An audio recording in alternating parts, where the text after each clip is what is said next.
आज करवा माछ तरकारी ए माछटी हूँ पानी आखिया माछ आपको भल कि मुझे धोईदेली धोईदे हलदी आउ कि लुण पकईदेली पकई सारापर आपको भल भाव में गोलैदेवी गोलैला गैस उपर गोटे लुहा कड़े बसई देती लुहा कड़े माछ भाजे बहुत माछ टेस्ट लगी था तो ये सोरिष तेल पकईदेली सोरिष तेल गरम हो गला माछ सब गोटे गोटे पकईदेली माछ हो गला तो ये काढ़ीदेली एमती सब माछ को भाजीदेवी माछ भाजीगला गोटे मसला प्रस्तुत कर पियाज जीरा अदा रसुण भलसे चिकन करने ग्राइंडिंग करदेवी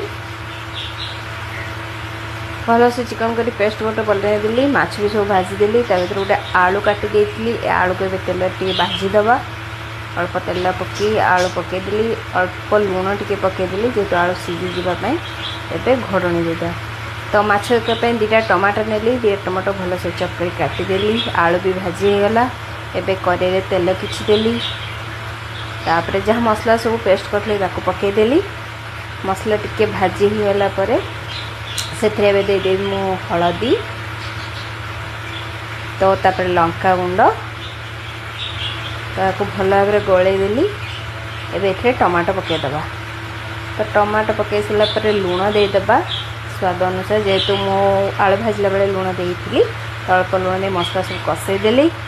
कषेला आलू को से मसला धीरे कषईदेवा गोटे भल भाव में तो आलू भी कषईगला हल्का पानी देदेली पानी टिके फुट आसीगला एबे माछ सब जहाँ भाजिक रखी देदेली भल भाव में गोलैदेली गलाई दे सारा फुटी भल भाव में से फुटी जो माछ भी तो माछ भी भल से पानी धीरे भिजीगला झोल धीरे एबे किसी हल्का धनिया पत्र पकईदेली तो आमार प्रस्तुत होगला माछ तरकारी एवं